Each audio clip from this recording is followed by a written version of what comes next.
malam tertentu ini sudah disiapkan sama Bu Anies. Dia akhirnya melakukan hubungan lagi.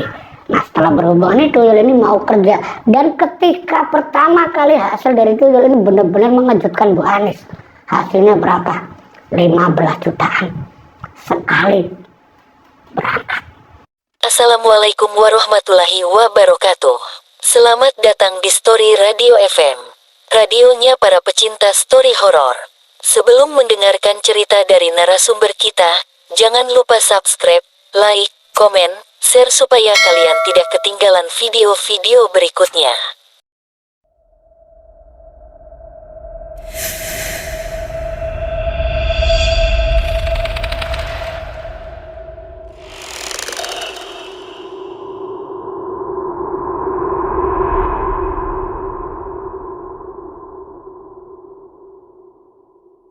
Sebut saja namanya Bu Anies. Dia menceritakan kisah pesugihan tuyulnya. Ya namanya pesugihan tuyul, rata-rata itu kan menyusui. Tapi yang diceritakan oleh Bu Anies ini beda. Pesugihan tuyulnya itu bukan menyusui, karena yang diinginkan oleh Bu Anies ketika dia, ini posisinya sudah janda, punya anak 4. Dia jadi tulang punggung, sementara keluarga yang lainnya itu ya maaf, ya hanya sekedar membantu. Seberapa besar sih orang membantu? Ya hanya sekedar, tidak mungkin selamanya.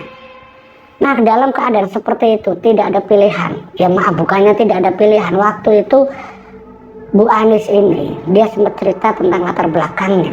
Dulu sebelum dia terjerumus ke pesugihan, ya dia sempat ikut di rumah tetangga, bantu-bantu. Tapi dengan gaji yang tidak seberapa. Ya bukan bilang dia tidak seberapa, enggak. Tapi untuk kebutuhan dia dan ke-4 anaknya, apalagi kebutuhan yang lainnya, itu tidak mungkin untuk mencukupi semuanya. Dan keadaan itu berlanjut ketika anak-anaknya ini beranjak ke sekolah. Sudah hampir 4 tahun semenjak ditinggalkan suaminya, seorang janda ini, yaitu Bu Anies. Ya dia merasakan bagaimana rasanya hidup sendiri dengan ke-4 anaknya. Singkat cerita, pilihan dia lewat beberapa informasi teman-temannya, lewat dia bekerja di salah satu tempat orang kaya, ada kata pesugihan tuyul. Dan pesugihan tuyul ini tidak menumbangkan siapapun. Nah ini awal mula Bu Anies itu masuk ke pesugihan. Informasi yang didapat ini waktu itu belum jelas. Maksudnya belum jelas itu di mana dukun pesugihannya, di mana lokasinya, itu sama sekali Bu Anies tidak tahu. Tapi karena ya memang dasarnya itu mungkin maaf ya, iblis itu sudah masuk ke pikiran Bu Anies. Ya secara tiba-tiba saja itu ada orang yang ngobrol sama Bu Anies. Kayaknya enak ya Bu punya pesugihan. Itu secara langsung tiba-tiba itu ya kayak aneh-aneh saja. Mau apakah itu jelmaan dari iblis atau siapa, walau alam. Itu latar belakang Bu Anies yang singkat ceritanya dia benar-benar ketemu dengan seorang juru kunci pesugihan tuyul. Nah pesugihan tuyul yang dilakukan oleh Bu Anies ini, yang pada umumnya, ini maaf cerita dari Bu Anies, yang pada umumnya itu ada mahar. Nah sifatnya tuyul itu kalau misalkan Bu Anies ini waktu itu keadaannya dia ini seorang janda, dia mau pesugihan tuyul itu dia tidak punya uang. Beda dengan orang-orang yang datang sengaja sudah punya mahar. Nah waktu ada di juru kunci pesugihan tuyul ini, Bu Anies itu bukan cuma dia saja, itu ada beberapa orang yang datang. Nah waktu itu Bu Anies itu sempat ngomong sama juru kunci, gimana Mbah agar saya bisa melakukan pesugihan tuyul. Nah di situ juru kunci itu bilang ya ada maharnya Bu, maharnya sekian. Ada beberapa kriteria pesugihan tuyul ini yang dijelaskan oleh Bu Anies itu ada sekitar ya mungkin 4 kategori. Pesugihan aja ada 4 kategori. Ini kayaknya ya mungkin kalian mendengarkan itu agak konyol, tapi memang itulah yang diceritakan Bu Anies. Nah waktu itu saya sempat nanya ketika dia ngirim cerita, Bu emang bener Bu ada 4 kategori? Iya Pak De bener. Nah ini sedikit ngobrol maaf ya sama kalian. Nah lanjut lagi ke ceritanya Bu Anies. Bu Anies ini di kategori pertama itu dengan mahar sekitar 5 juta. Yang pertama. Yang kedua mahar 10 juta. Yang ketiga itu ada mahar sekitar 25 juta. Nah yang keempat ini yang tanpa mahar. Nah jelas saja pilihannya Bu Anies kemana? Tentunya ke yang tanpa mahar.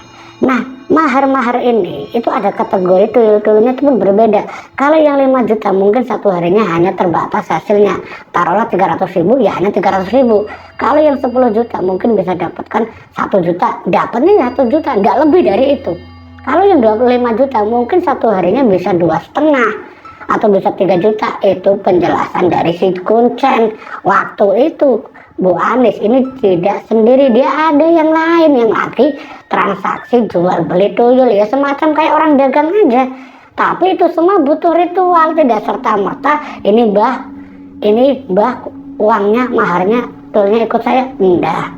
Masih ada ritual-ritual yang harus dilakukan oleh Bu Anies. Nah singkat cerita ini, maaf cerita tentang Bu Anies langsung saja. Bu Anies ini kan yang tanpa mahar. Pilihan Bu Anies yang tanpa mahar ini dari si juru kunci itu bilang ke Bu Anies, kamu bisa, syaratnya kamu harus menerima tuyul itu sebagai suami kamu. Tuyul jadi suami mbah. Nah terus gimana ceritanya mbah? Tuyul itu kan kecil. Tuyulnya itu bukan seperti tuyul-tuyul yang ada maharnya, itu beda. Tuyulnya itu tidak menyusui kamu, tapi tuyul itu meminta jatah itu berhubungan badan. Emang ada mbah? Ada, mak. Ini yang tanpa syarat, ini yang tanpa mahar. Nah singkat cerita, Bu Anies ini hanya pilih yang tanpa mahar, dan juru kunci pun menata tempat ritual. Nah tempat ritual itu di antara 2 pohon besar. Bu Anies itu harus duduk di situ, ritual di situ sampai sosok tuyul ini muncul.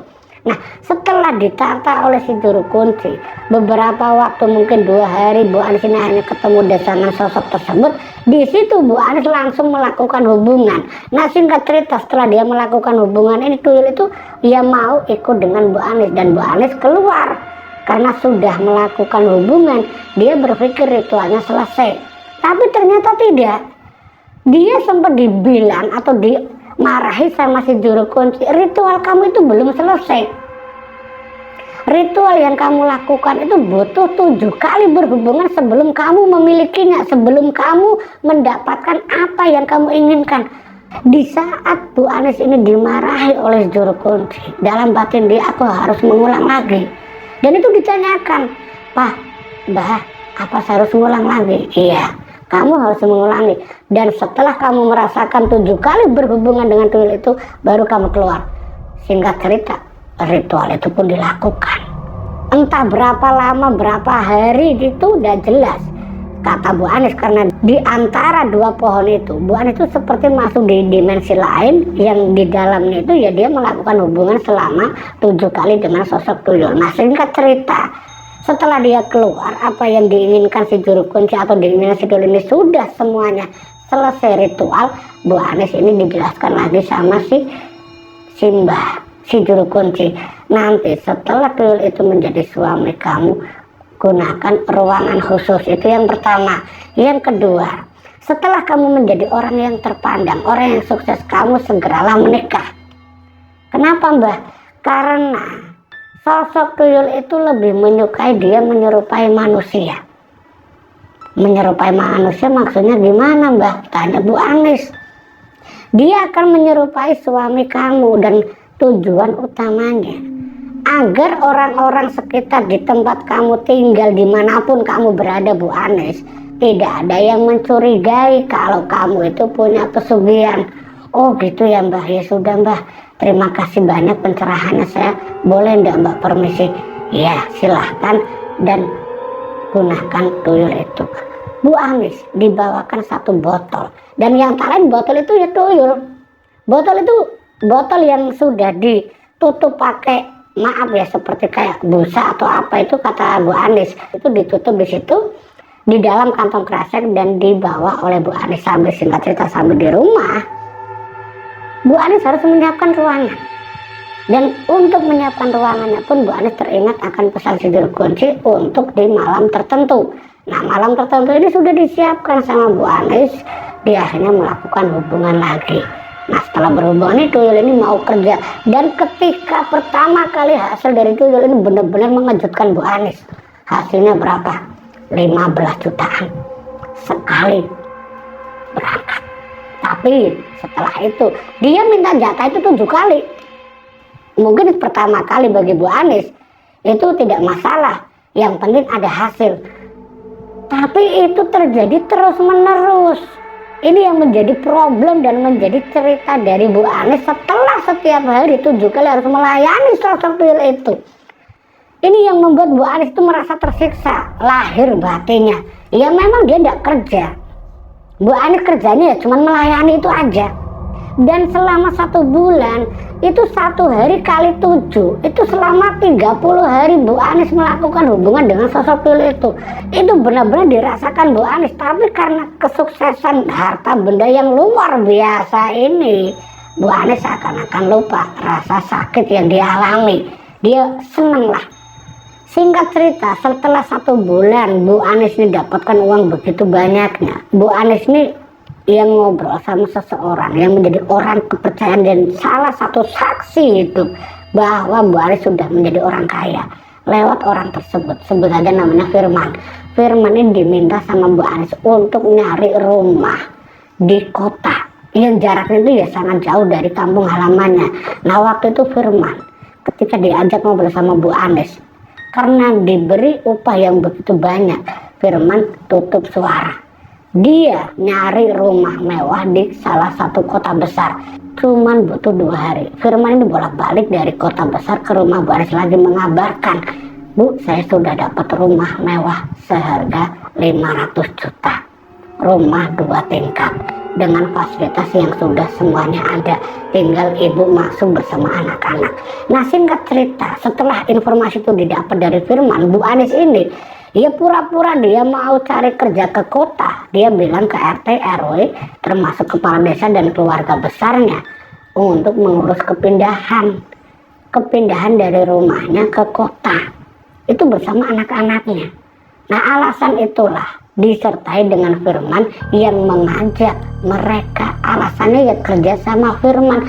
Ini yang dilakukan Bu Anies sama Firman ketika dia itu ingin pindah ke kota. Nah setelah sampai di kota, Firman yang menjadi orang kepercayaan itu sempat nanya sama Bu Anies, Bu, sebenarnya ibu lakukan apa kok sampai bisa beli rumah 500 juta, itu uangnya dari mana? Bu Anies cerita, dia pesugihan tuyul, dan pesugihan tuyul itu melakukan hubungan dengan Bu Anies. Itu ngomong langsung sama Firman. Dan saat itu juga Bu Anies bilang sama Firman, cuman ini ada satu yang belum saya lakukan. Apa Bu? Saya harus nyari suami. Soalnya biar orang-orang sekitar ini tidak curiga. Nah Firman ini ya maaf ya, dia ngomong langsung sama Bu Anies, Bu gimana Bu sama saya aja, saya juga kan masih lajang. Singkat cerita, mereka berdua pun nikah kiai awalnya. Tapi karena kependudukan tidak berselang lama, mungkin kependudukan itu sudah dimiliki oleh keduanya, sepakat tinggal di rumah itu. Singkat cerita perkawinan pun akhirnya dilakukan. Walaupun tidak dihadiri oleh keluarga besarnya, cuma setidaknya ada beberapa warga sekitar yang menghadiri pernikahan dan menjadi saksi antara Firman dan Bu Anies. Setelah pernikahan itu dilakukan bersama Firman, sebulan setelahnya Firman itu sering ngobrol sama Bu Anies dan sering ngeluhnya itu tentang status mereka yang suami istri. Tapi kata Firman yang ngomong ke Bu Anies, dia itu tidak bisa mencari waktu untuk bisa berhubungan badan. Ya karena dalam sebulan atau setelah menikah itu Bu Anies itu selalu saja berhubungan dengan sosok tersebut. Dan ketika Bu Anies ingin bareng sama Firman, itu keadaan fisiknya Bu Anies itu tidak bisa, seperti kayak udah loyo, kayak udah sangat lemas. Jadi setiap kali Bu Anies mau melakukan hubungan dengan suaminya yang sah, itu kayak tidak bisa. Ini sempat menjadi pertanyaan Bu Anies selama hampir 1 bulan, kenapa dan kenapa. Sampai maaf ya, ini sampai cerita yang mungkin agak tabu ini diminta dijelaskan sama Bu Anies untuk diceritakan. Dia itu harus melayani suaminya ya dalam keadaan terpaksa, pasrah. Jadi tidak ada, ya maaf, sensasinya itu sama sekali tidak ada. Nah singkat cerita, dan itu terjadi sampai hampir 1 tahun. Karena Firman mungkin hanya merasa dia punya uang tapi tidak bisa menikmati Firman ini cari wanita lain. Dan ini masalah yang memuncak, yang membuat Bu Anis itu murka. Seakan-akan hanya dimanfaatkan Firman dengan hasil pesugihannya. Firman ini memanfaatkan dia dengan kekayaannya cari wanita lain yang bisa memuaskan hasrat Firman. Nah, di dalam hubungan keluarga ini seperti ada orang ketiga. Bu Anis datang ke pesugihannya. Dia minta si juru kunci untuk bagaimana caranya membuat orang ketiga, yaitu yang berhubungan dengan Firman, itu jadi petaka. Seperti dibunuh atau di apa, itu pokoknya keinginan dari Bu Anis. Sampai singkat ceritanya, Bu Anis yang waktu itu bilangnya mau pulang kampung ketemu dengan keluarga, Firman tidak tahu kalau ternyata dia itu kedukun. Sampai beberapa hari Firman yang tidak diketahui oleh Bu Anis kalau wanita yang selalu didekati Firman itu selalu mengalami kejadian yang mengerikan. Tapi ketika sudah putus, ya wanita itu baik-baik saja. Itu sesuatu yang aneh. Tapi sebenarnya itu sudah ada dan sudah dilakukan oleh Bu Anis. Setujuan utamanya Firman, siapapun orang yang didekati Firman itu tidak ada yang betah. Kalau Firman ini naksir, dalam tanda kutip punya keinginan untuk berhubungan dengan siapapun itu wanita, dia pasti akan mengalami sakit setelah berhubungan dengan Firman. Dan sakitnya kalau dia tidak mau lepas dengan Firman, pasti dia meninggal. Ini sandat dari Bu Anis. Ya, ini cerita yang mungkin saya bilang itu Bu Anis itu benar-benar orang yang kejam. Tapi kejamnya dia ini, itu semua bukan tanpa alasan. Dia ingat syarat dari si juru kunci, dia itu harus punya suami. Nah, saat itu karena dia merasa kalau Firman ini sudah selingkuh beberapa kali, dia langsung ngomong sama Firman, kamu masih mau sama saya atau kamu mau pergi, silahkan. Kalau kamu masih mau sama saya yang tidak melayani saya dan kamu hanya ingin mendapatkan kekayaan saya, pergi dari sini sebelum siapapun yang dekat kamu itu mati. Itu ancaman dari Bu Anis. Nah, singkat cerita, Firman ini akhirnya benar-benar takut. Dan itu benar-benar dirasakan oleh Firman, siapapun yang mendekati ya sakitnya luar biasa. Bahkan sudah ada 2 gadis yang meninggal. Sampai pada akhirnya, ini mungkin ceritanya Bu Anis, mungkin setelah Bu Anis ini melakukan pesugihan itu kurang lebihnya ada 4 tahun. Dia mulai merasakan dampaknya. Pesugihan itu kayaknya sudah tidak ada nikmatnya sama sekali. Bahkan yang ada hanya kesedihan, hanya penyakit. Itu benar-benar dirasakan oleh Bu Anis. Mungkin pada awalnya atau 2-3 tahun awal kesuksesan itu masih benar-benar dinikmati karena tidak ada pantangan sama sekali. Atau misalkan pantangan tidak boleh makan ini itu dan sebagainya, tidak ada. Pantangannya yaitu harus punya suami, jangan sampai suami itu kabur. Kalau kabur ya celaka, itu bakal ngamuk. Nah, itu pantangannya semua itu. Kebetulan waktu itu Firman nurut. Mungkin kalau udah nurut bisa jadi petaka untuk Bu Anis. Nah, singkat cerita, setelah 4 tahun itu keadaan Bu Anis, dia yang merasakan bagaimana sakit pedihnya alat vitalnya. Itu kepedihan, sakit di alat kelaminnya itu seperti kayak sayatan silet. Nggak bisa dibayangin, kena sedikit goresan aja pedihnya kayak apa. Itu di bagian alat vitalnya yang kurang lebihnya itu hampir 1 tahun terakhir. Itu setiap kali berhubungan. Naudzubillah sakitnya Bu Anis. Tapi Bu Anis ini ya mau tidak mau, kalau dia tidak mau melayani sosok itu, dia ngancemnya itu nggak nanggung-nanggung. Anak-anaknya bakal ditumbalkan. Padahal di perjanjian awal tidak ada tumbal. Tapi itulah tipu daya iblis. Ketika Bu Anis sudah tidak sanggup melayani sosok itu, dia yang harus dirawat ke rumah sakit karena sakit yang luar biasa yang dibantu oleh suami itu Firman. Ketika di dalam rumah sakit pun itu tidak bisa lepas dia tetap harus merasakan. Nah, ini ada dokter yang bilang sama Bu Anis sesuatu yang janggal. Dan kebetulan dokter itu seorang indigo, bilang sama Pak Firman, Pak, itu istrimu lagi ngapain Pak? Apa saya salah lihat atau gimana? Itu sampai beberapa kali, sampai dirawat 3 hari di rumah sakit itu, dokter itu setiap hari melihat.